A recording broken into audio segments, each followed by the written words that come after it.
Okay, good evening. For those who are preparing for relay April 2025, this is actually past board exam for our REE. Okay, so let's go. A 12 volts battery supplies 60 joule of electric energy over a certain period of time. Find the charge move during this period. So, tingnan natin muna ang sa first sentence, no? So, ang sa first sentence class, may binigay siya na 12 volts battery. Diba? Yan, 12 volts battery. And then, 60 joules energy, electric energy. Ang joules class, no? Ang joules, that is the unit for energy. Diba? Ano ba yung joules class? 1 joule, no? Sorry. 1 joule equivalent to, di ba? 1 joule, sorry. 1 joule equivalent to Newton meter, di ba? Ang Newton natin, that is force, the unit of force is Newton. And then of course, ang meter referring to distance. So, force times distance, di ba? So, your joule is equals to Newton meter. Ang Newton is for force, then ang meter is for distance. So, F times D. But actually, class, this is work W. Work W is equals to force times distance. If your distance is 0, ibig sabihin yung object natin walang movement, our work is 0. So, wala siyang trabaho, no? Kasi, hindi nag-move walang movement ang object. So, your distance, of course, your distance is 0. So, times 0, your work is equals to 0. Right? Again, no? Dito sa problem na to, dapat alam natin kung ano ang ibig sabihin ng volts. Volts. 1 volts is actually class 1 joule per coulomb. Yan ang ibig sabihin, no, ng volts.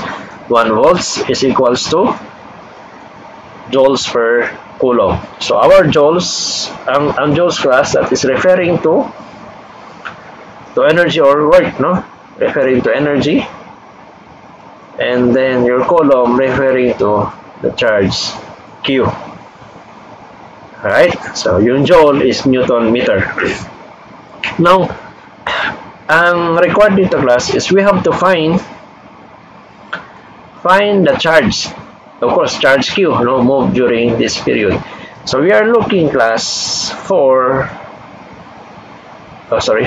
we are looking for charge Q. The unit is of course in coulomb. So yan ang hanapin natin, no? So paano tayo magkaroon ng unit na C, coulomb?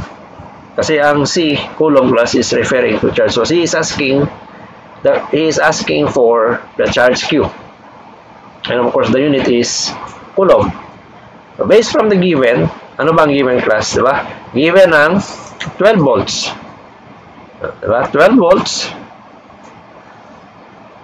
12 volts is equals to 12 joules per coulomb. Diba?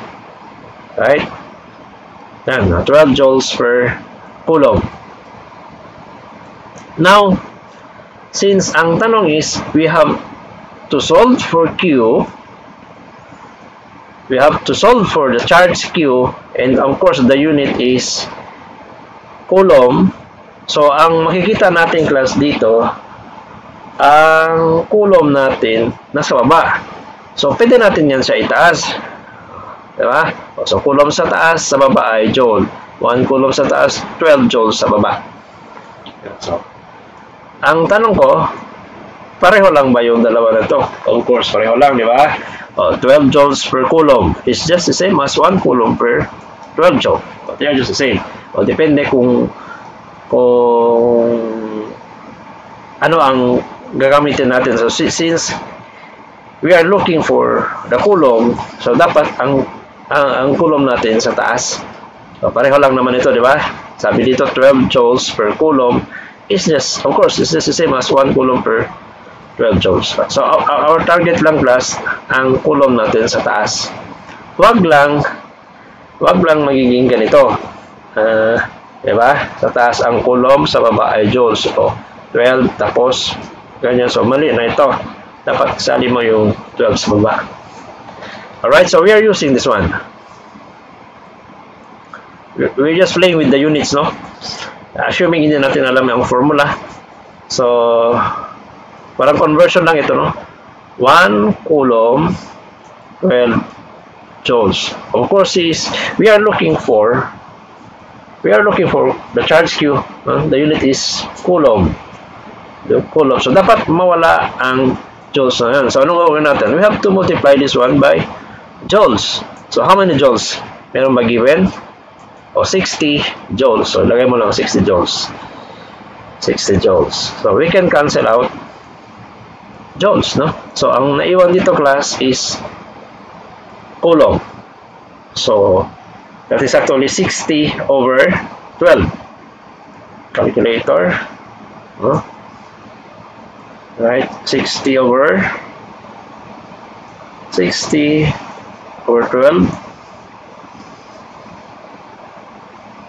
equals 5. So the answer is 5 coulomb. So ito yung required required sa problem. We are looking, class, for the charge Q. And of course, the unit of charge Q is coulomb. So the answer is 5 coulomb. Okay, so thank you for watching.